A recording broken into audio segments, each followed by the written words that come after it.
Yeah.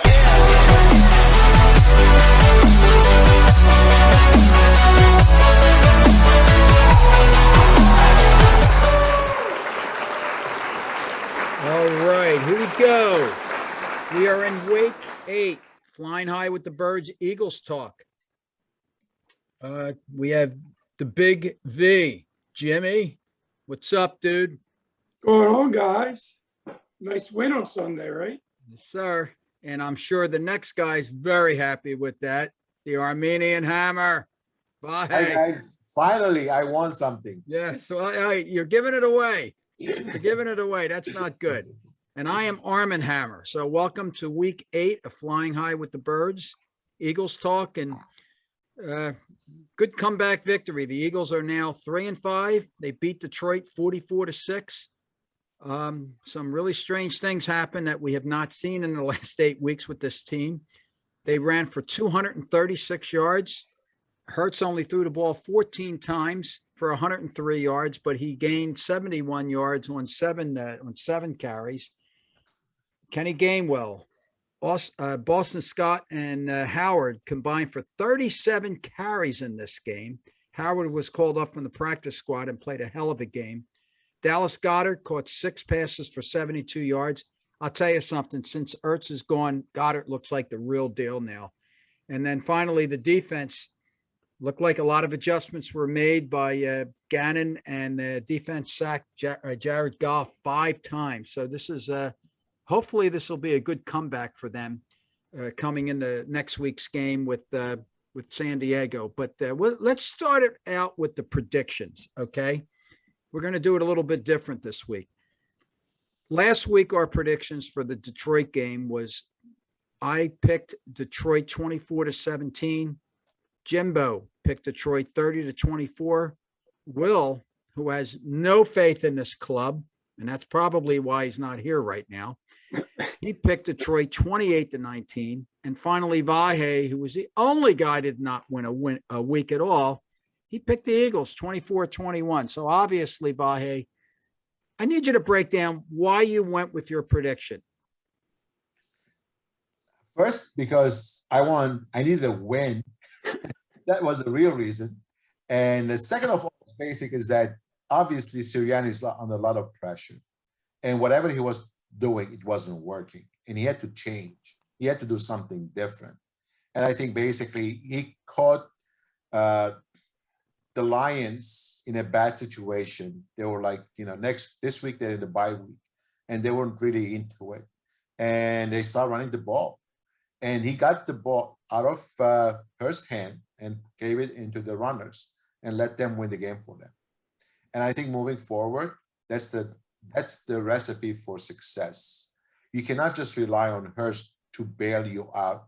He cannot forget about bail you out. He cannot bail you out. I mean, obviously, he doesn't have the physical, the mental strength, to be an NFL quarterback. He's not going to take you to the Super Bowl. And I think this is just a basically stopgap year. They were trying to figure out what they have in him. But what they did last week basically is that they took the ball out of his hand and make the runners gain some yards. And I think that's the recipe. And I'm hoping that's going to be the same thing this week too. Because if they go back to what they were doing 2 weeks ago, it's going to be disaster all over again. Jimmy, you feel the same way? Yeah, I feel absolutely. It just shows how important running the ball is. If you look at it, I was reading today, I think the top teams in the NFL, Dallas, Buffalo, Arizona, Tennessee, and Baltimore, I think they're combined 29-10, and they're the top 5 teams who run the ball the most. Isn't that pretty amazing? Yeah. I mean, it just sets up so much, and it's when you run the ball, you don't have your linemen going back all the time; they're going forward. It's a totally different game. I mean, it's starting to show in the standings too. If you look at it, it's so funny. I mean, Jim, what you're saying. I mean, we have a very big line, right? And it's set up for running. As a matter of fact, I remember a few weeks ago they were talking to Jordan Mailata, and they were asking about his transition from playing rugby to playing lineman.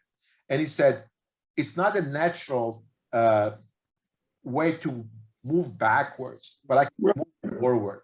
So he's already telling you basically is that I can move forward. I can push people away, right? Once you utilize his strength and make runners run behind him, because the guy is a big stud. Nobody's going to push him back, right? Right. So, as I said this before, put people to their strength. Right. You know, let them succeed. Not come up with some scheme that nobody really knows or nobody feels comfortable with, and it's not going to be a disaster. Right. I mean, they have 750 pounds of beef on that side between him and Dickerson. Oh, so. Yeah, I mean, just run the ball. Yeah, Run the ball. Dickerson was unbelievable. Yeah. He's getting better every game. He's getting stronger every game, and I think he's getting more of a feel. He was actually pushing guys, like they would run to the left, and he would actually push this guy right into Jason Kelsey's guy that he was blocking. And he's really good at knocking one guy over and going to the next guy. The more I watch him, the more I like him. And I think him and Mulatto are playing real good together.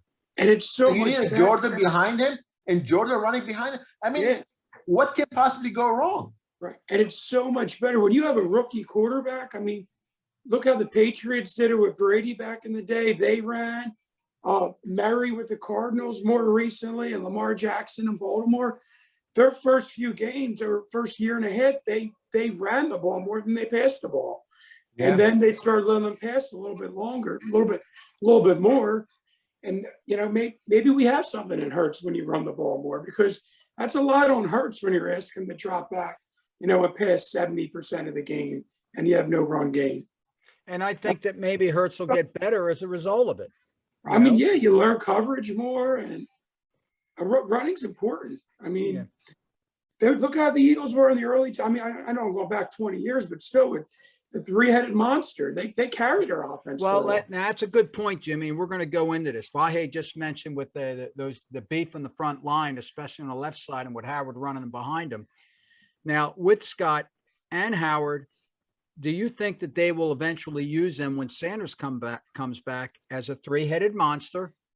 And will they carry? Do you see them carrying 4 running backs on this 53 man? I was thinking it's tough. Isn't it tough to carry 4 running backs on a 53 man? But I like our backs. I really do. But when you have Miles Sanders, you know, he's your every down back. He can catch and he can run. And then you have Howard and Scott for a change of pace. Yeah. I agree. They can wear down defense. Scott looked really good. And yeah, he did. I never realized how short he was until a couple of weeks ago watching the Raider game. But he's a good little player. Yeah, he really is. A lot like Sproles, just a little heavy. Yep.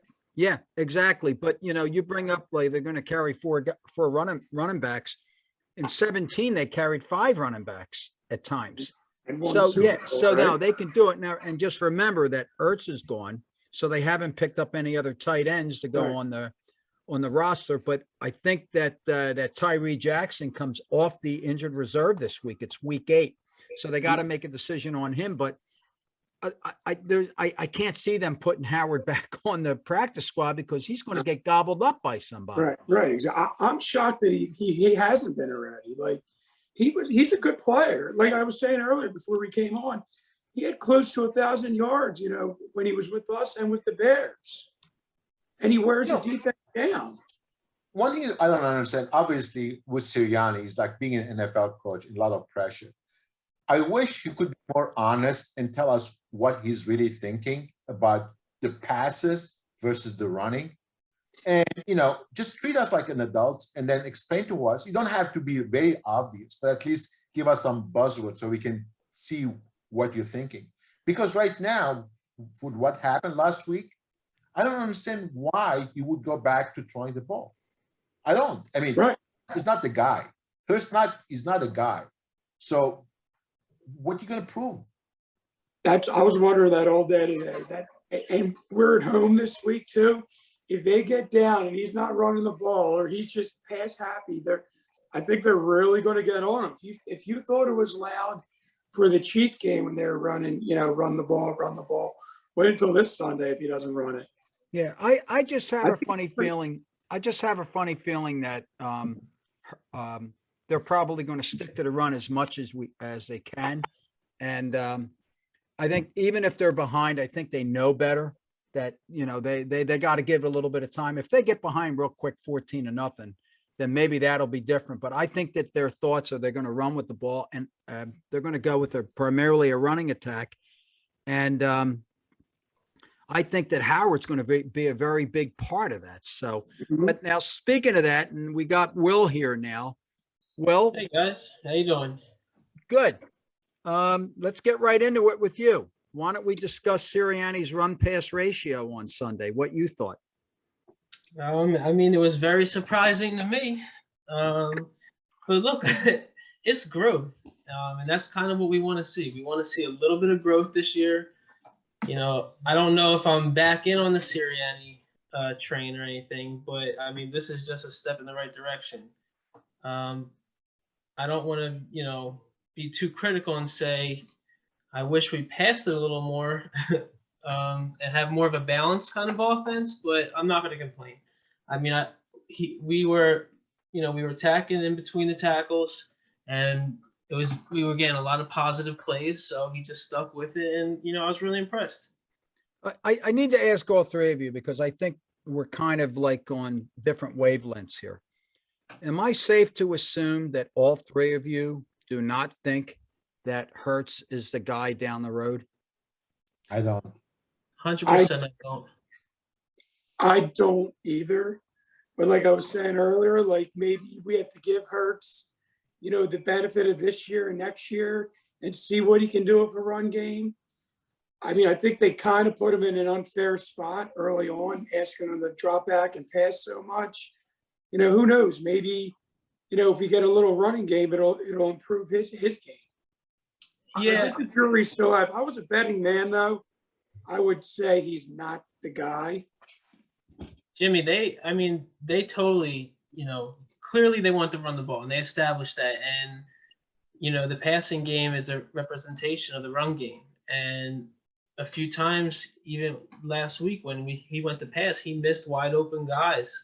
I mean, he did. I did see a little progression on a few plays that he passed to Goddard over the middle. But I just don't see it in him. He's, to me, like watching the offense the other day, it almost seems that like the Eagles' offense is better when you're taking the ball out of his hands. And this is a passing league. This is a passing, generation.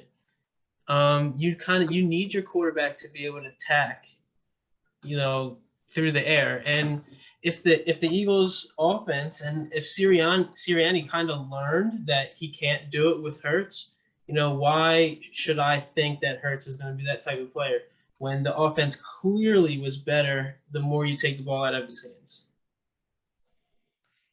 I'm And it goes back, I think probably this is the year of experiments. They're trying to figure out what they have because they assume that they're not going to go anywhere. So they want to see what they have in Hurts. And they're probably the first 6-7 games trying to see, can he throw the ball, right? And basically, it's like, obviously, he did not. Right now, they want to see what else they have. I truly believe, basically, is that he could be a serviceable quarterback, but I cannot see him taking you to Super Bowl. No way. I mean, Right. he doesn't have it. I mean, you see other kids, the way they play. I mean, he doesn't have the, he has heart. Okay, I got that part, Other than that, and that by itself is not going to win you a Super Bowl. He would Yeah, be. he doesn't have that wow factor. Like he doesn't have that Yeah. wow to him. Well, right Yeah. now he doesn't, but I think that he's got the intangibles to eventually have it. I think also that since the running game was better, he ran better. I'll tell you, he's a heck of an athlete, though. He had 100 yards, right? He had 71 yards running, but he had some really nice runs. The one in the end zone where it was like 3rd and 12, and he ran for about 20 yards. And then there was that beautiful run where he actually faked about 2 or 3 guys out running to the left sideline. I tell you, I know that he's not, you can't go by his running, but running is a very big part of it. And that's going to be one thing that he has big time over the Chargers quarterback that we're going to talk about in a little bit. But listen, we've been talking about offense for the last 15 minutes. Let's go to defense. Jimmy, I'm going to come to you. Let's talk about the adjustments that you felt like Gannon made today or Sunday. The Lions made the Eagles D look like the 2000 Ravens, I thought. It was more aggressive D.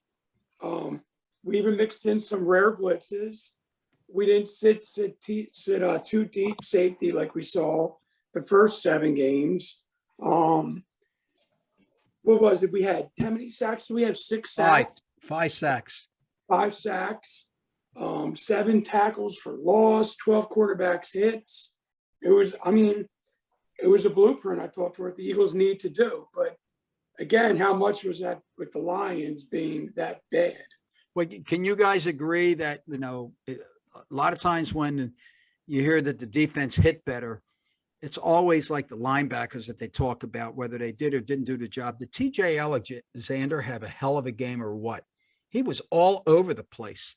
And I think that if you take like the way he played and some of the other players played, and also with the system that Gannon employed, he had everybody move up. The linebackers were up probably about another 3 or 4 yards than they normally are, and they were very aggressive. And even Davion Taylor played a pretty decent game. So I think the linebackers are kind of rounding up a little bit. I still have no faith in Fletcher Cox, and I'm so disappointed that they did not trade him today because he's a waste at this point. And it's not so much about the money, but I'm beginning to think that he's a liability in there. But everybody else is really picking up. Even the rookies, the rookie linemen, I think, are playing good too. So Sweat even ran over a guy for. He was good. Yeah, another guy that played really good. But TJ Alexander was amazing. And even Marcus Epps, he's a physical dude, man. He really plays hard. I see him being the starter there for the rest of the season. I don't think Kayvon Wallace is going to get his job back. I really like the way he plays. I'm liking him more and more the more I see him on tape. So, I just think that I just think that I think they're going to get better. I really do. And I think on both sides of the ball, you're going to see it. So, but speaking of the trade deadline, were you disappointed that the Eagles virtually made no moves, or are you fine with everything here? I mean, I think it's kind of time to start selling guys. I think we really need to build this team up. I would have liked to see Cox gone.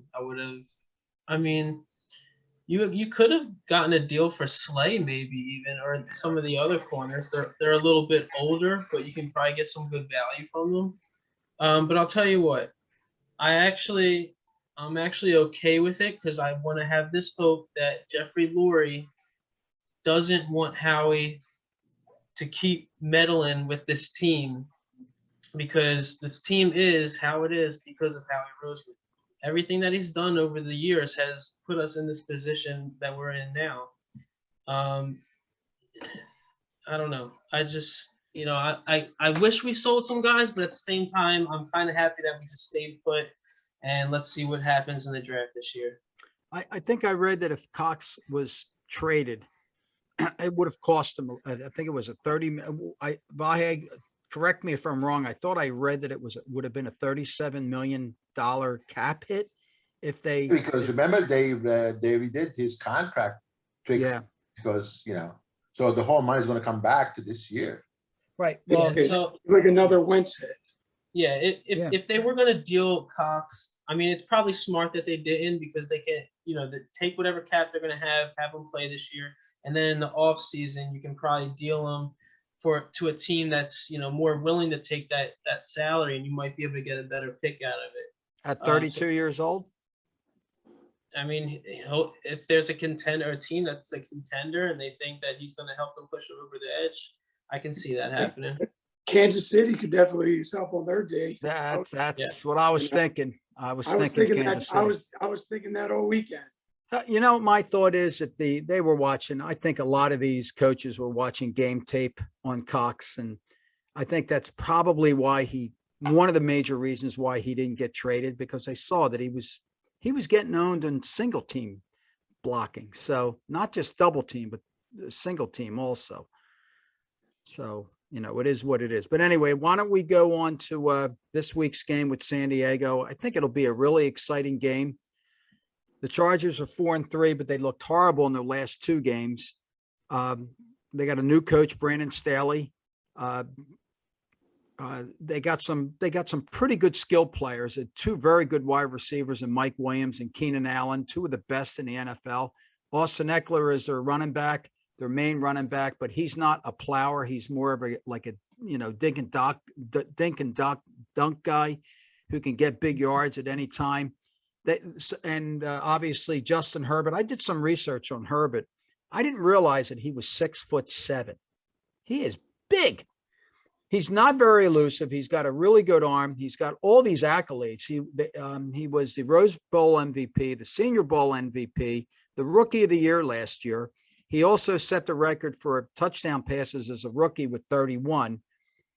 But this team also has holes. So let's just look at this realistically here. Jimmy, I'm going to start with you. I think you probably know a little bit about their run defense if you did any research. Do you think the Eagles are going to be able to run on this team this week? I sure hope so. They've got the worst run defense in the league. And I watched that game. I watched most of that game on Sunday, the Patriots and Chargers. And the Patriots won that game by playing good defense and running the ball. Mm-hmm. That's how they beat them. The Chargers are arguably a better team, but that day the Patriots won that game by running the ball. And hopefully that's what the Eagles learn from watching Belichick is amazing. Belichick is amazing. Isn't he? He's incredible. He's amazing. I said bitch about him that basically, whatever, but the guy is really, really good. Yeah. Every player, whenever they got the ball, they stayed in bounds. I noticed that with 5 minutes left. Out of bounds. Amazing. Everybody. Everybody. If Miles Sanders was on that team, he would get cut. But you're right. With 5 minutes left in the game, they started doing that, which is a sign of a very, very well coached team. So Belichick deserves credit for that. I joke around there. I really believe he's going to win again, especially now that he's got the quarterback.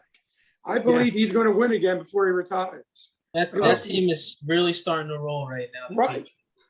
And they already have a really good defense. Yeah. That's a very so funny. Jones is going to be a player. People may make the comments about Brady. Now he's at Tampa and he's free and he's laughing and he's relaxed, whatever. But the thing is that the reason he has 6 rings before was because of Belichick. It wasn't by himself, right? And the thing is that, yes, he's free right now and do whatever he wants to do. But the thing is that maybe you as a Brady can do that. But the thing is that as a coach, right, you have to make sure that everybody's disciplined. Everybody's running per the program. So people can, hate on Belichick, but man, the guy is really, really good. Is he the greatest coach of all time? I'd put him right up there. I would say maybe. So. Yeah, maybe. He's terrific. No, Nick Sirianni. Second. He's not, yeah. A Give the guy second. a chance. Bye. The flowers are blooming. Yeah. Right? You know what? It's so fun. I was watching WIP and they made a reference to that movie Being There. I don't know what they with Peter Sellers. Have you guys seen that movie? Yeah, I saw it. That was funny. They keep bringing up that.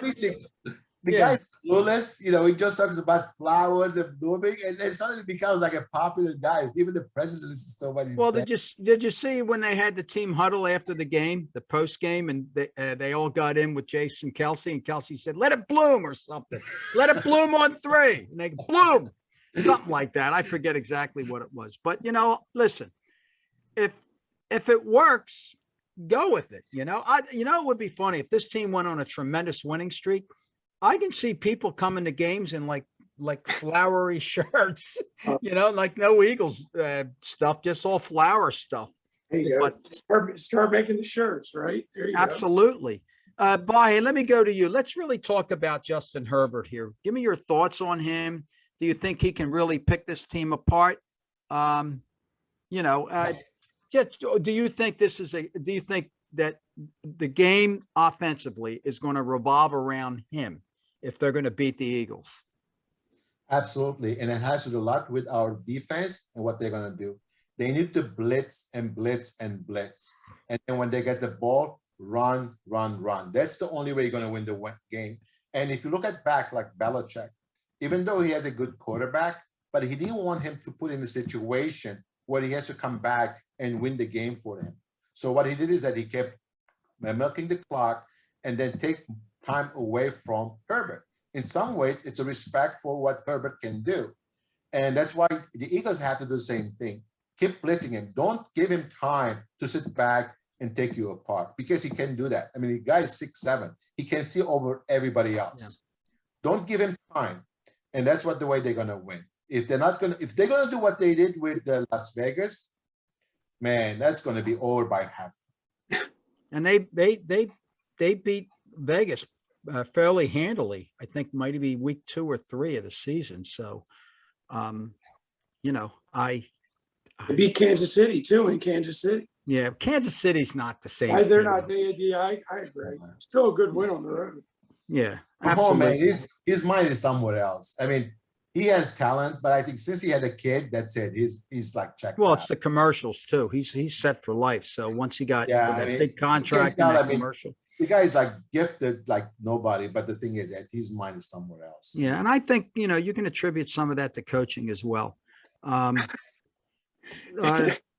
Let's go to Will here. What do you think Gannon should do to contain Williams and Allen? Because that's going to be a very big part of this football game for him, to contain them too.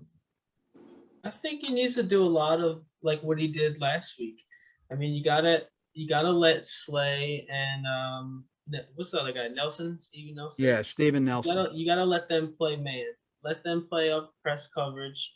You know, I don't want him to revolt back to the other games where he just has the 2 high safeties, because then Herbert's just going to pick apart the whole middle of the field, and that's actually really where he makes most of his money, is right around the middle of the field. So, I mean, you got to play up on him. You got to blitz a lot, do some stunts, get him to move out of the pocket, because he's not very great out of the pocket. That's pretty much what I would suggest that he does. I'm just, I'm very afraid that he's going to play scared or coach scared and revert back to what we've been seeing the previous weeks. It would be great if the Eagles could come start the game and score a touchdown. Then that would be. This game is very, very winnable for the Eagles. I honestly actually believe that this game is very winnable, just because, they're horrible. Oh, I think we lost them. Control the play clock. Yeah, there's a lot of advantages the Eagles have against this team, but it comes down to how our coaches are going to coach this game. Like, are they going to play scared and the guys are going to be, playing 20 yards off the line of scrimmage? And is Sirianni just going to think we're going to have to play catch up and throw the ball all game? If he just sticks to running the ball, taking possession of the clock, and then letting the defense play. Let them play how the players know how to play. Let Slay play how he's made all his money. Let the defense, be aggressive. That's how we can win this game. Yeah. You cannot get to a shootout with Herbert. I mean, there's no way you'll lose. And let's see who's going to be slinging more. That's not going to win you the game. But on the other hand, I think that the offensive line of the Eagles is going to absolutely dominate the defensive line of San Diego. They're smallish. They can be pushed around. This defensive line for San Diego probably is every bit as bad as Detroit's. So the running game, I think, is definitely going to work. And I think Hurts is going to flourish also in a game like this. That's just my gut feeling. So this is what I want to see this week. I want to see what happens if the Eagles fall down and score. Like, how is Sirianni gonna react? Is he gonna just go to the pass, or is he gonna stick to running the ball and controlling the clock and not panic? That would be something that I want to watch this week. And if he sticks to the run game and doesn't panic and stays composed, I mean, that would be 2 weeks good for me. Win or lose, I'd be happy with it. But the other thing with Herbert is that he did throw some really bad picks in his last 2 games, and that contributed to their loss. And they also used a lot of their time. Because of the pressure, though, right? That's right. Absolutely, Well, yeah, yeah, pressure. but if you can put pressure on him, I think you can. He's still, virtually, he's basically just a year out of his rookie year. So I think you can definitely rattle him. But he is a very strong quarterback with a quick release. I think there's a lot of weapons that he doesn't have, and that's on, as I said, the offensive line. So I don't know. I personally feel real good about this game, and San Diego has not done anything the last 3 weeks. So Gannon has to earn his money this week, because the thing is that he's a young quarterback, right? And you have to confuse him. I was reading an article and he was commenting about what Belichick did. And he said they never played cover 2. And they were playing cover 2 against me, and he was confused. And I said to myself, seriously? I mean, okay, you see it once, you see it twice. I mean, you have to adjust to it. But I think the point they were trying to make basically is that Belichick confused him with different, looks, different plays, basically things that he hasn't seen before, so he couldn't react to it. So that's where again is going to come in. If he's going to play the same way he played the last 6-7 games, and the kid's going to review it and then see it, that's a different story. But if he comes back and come up with some more creative ways to put in pressure on him and confuse him, yeah, he can start throwing picks, and the game will be different. I mean, that's what I think. No, well, when I watched the New England game the second time the other day, I noticed they were always playing with it was basically a cover 1, and they were actually going back and forth between zone coverage on their D-backs. On one side it'd be zone, and the other side it would be man, and then they would switch it up a lot. And I think that's what was confusing Herbert. And I think Herbert's good for getting rid of the ball quick, like you said. If it's more than 3 or 4 seconds, I think you can rattle him. But the Eagles weren't getting pressure until last week. So you're right, Vahe. If this is the defense that's going to show up that played against Oakland, he's going to pick them apart. Oh, but if it's last week's defense, it might be a different story, because this guy is not much more mobile than last week's quarterback. So as far as mobility is concerned, he's not a big runner. I mean, he's got a little bit more. He's a little tiny bit more elusive than Jared Goff is, but not much. So you can definitely rattle him. That's what I think. So I think you're right. I think it's a very interesting game. And I think I have a sneaking suspicion when we go into our predictions, we're going to have some we're going to be all over the place, I think, on this one. And I already know the way I feel on this, but I would also like to mention this. On defense, they got a couple of big name players. They got Joey Bosa, who I watched the last 2 games, and he did nothing. I don't know if he's hurt, but he's not playing the way he did when, a couple of years ago. And then they got Derwin James, a hard hitting safety that's all over the field, but he's getting over not 1, but 2 knee surgeries. So he's a little bit of a different player too. So this is a completely different defense. So why don't we end it now with our predictions? We're really getting tight here. Jimmy has 2, and the rest of us have won 1 time. So Vahe, since you won last week, you're going to be first to go. Okay, so I think this is going to be the week where Gannon and Sirianni have to really earn their money, because it's a winnable game, but you need smart coaching. Forget about the flowers and the blooming, whatever, right? So I believe that basically is that Sirianni is going to run the ball, and they're going to win the game 24-21, the Eagles. Well, I think it is a winnable game. But like Vahe said, you need smart coaches. And, and I'm sorry, I still don't believe this is a good coaching staff, just because we beat the 0-7 now Detroit Lions. I think we get in a little bit of trouble early, go down, and we just go back to playing stupid and making stupid calls. I think we lose 28-17. Wow. Ouch. Jimmy. I'm with you, Will. I need to see more. Maybe I need to see more from this team. I mean, they won last week. They did what they should have done against Detroit. But then again, it's Detroit. They may not win a game this year. I like San Diego 31, Eagles 24. Okay. Hey, why in the hell do the youngsters have no faith in this Hey. ball club or coaching staff every week? We I'm beat the hoping that they win Detroit all- Lions. All right. Well, I heard- go Hold ahead. on. I heard this earlier on the radio. When you ask your kid to clean his room, do you thank him or do you just, say that's what you're supposed to do? You're supposed There you to go. You don't thank him just because he cleaned his room. Right. The Eagles beat Detroit. I'm not going to thank them and give them any praise for doing what they're supposed to do. All right. Well, I'll tell you my prediction.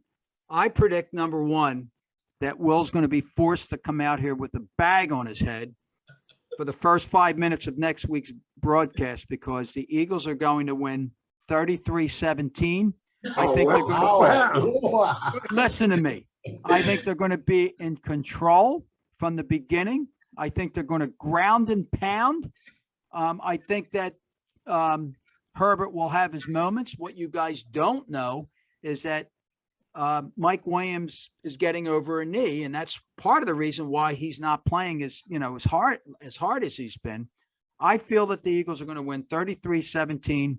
I think this is going to be one of Hurts's best games, and I don't care what you guys say. How many yards is he passing for? Well, I need a prediction. I would say maybe 200 if he's lucky. And obviously a lot of that depends on how the running game goes. If they get ahead early and they keep pounding the rock and he doesn't need to throw, then no. And I'll tell you this, I'll tell you this too. If the running game gets going, Hurts will run better too. You guys got to face it. They say quarterbacks shouldn't run. If you got a quarterback that can run, let him pass and let him run. And that is one of his attributes, that he can run as well. I think he's really going to have a really good game this week. And Minshew, there's a possibility, Will, that Minshew may come in the fourth quarter at cleanup time like he did last week. Hey, he's going to be in at some point this season. I'll tell you that much. So, all right, but anyway, we're 2-1-1-1, and week 8 is in the books. Any last minute thoughts before we wrap this up? Wentz, keep playing Wentz. We need to play. Hey, wait a minute. On a more sober note, that car accident with Henry Ruggs. Oh my God, it's so sad. It's a DUI. Somebody died in the accident. And Will, I sent you a YouTube video. You need to watch it. His whole career now, he's dedicated to his best friend who was actually killed in a car accident when they were both 17 and in high school. And now look what happens to him. So it's really a shame. And that guy had like everything ahead of him. But we're just going to end, since you're bringing up Wentz. Oh my God. Once I saw that pick in the end zone. I watched that. Well, the second pick was worse than the first pick. The second pick was just pure, I mean, he had two guys wide open. He had Taylor as his check down in the middle of the field open, and probably could have ran for 30 yards and would have most likely been in the field goal range after that play. And he decides to throw it into coverage. How come we want him to be benched and his city wants him to be benched? Or how about his bench? No, I want him to keep playing. No, I don't want him to be benched. How about his city wants him to be benched, but we don't want Hurts to be benched, and he has better stats than Hurts? I just want to make sure you guys realize this. I kind of figured this out. The week Will gets married is when the 75% kicks in. That's going to be.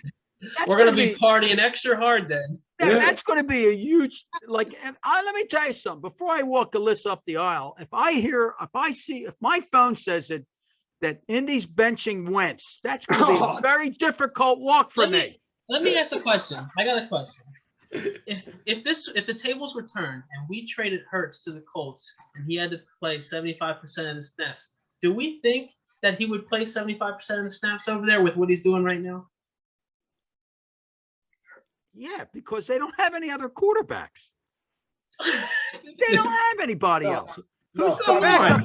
Probably The not. backup No, is because the thing is that Thank you. it's not the future. But the thing is that with Wentz, it's still you maybe the head coach still thinks he's the guy, and he will give him a chance. So that's the only thing that basically keeps me thinking that they're going to keep him playing. But regardless, Wentz stinks. He should be benched.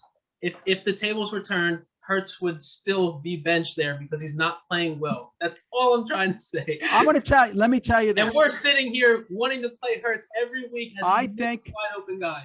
I think that the Indy coach is starting to feel that Wentz is not the guy. And I think that our coach deep down inside thinks that Hurts is the guy. No, I don't think so. I don't care. I say Hurts is starting next year, and Wentz probably will be on that team, but at some point will get replaced in the lineup and that'll be a conversation for another day. So yeah, I think Indy's tired of Wentz already. I really believe that. Oh, they're blasting him. They're blasting him over there. I don't think the Eagles think Hurts is the guy, but I do think he's here. No, I do think Hurts is their quarterback next year. Yes. And it gives him a second year. Any final thoughts before we wrap this up? Load up on defense in the draft.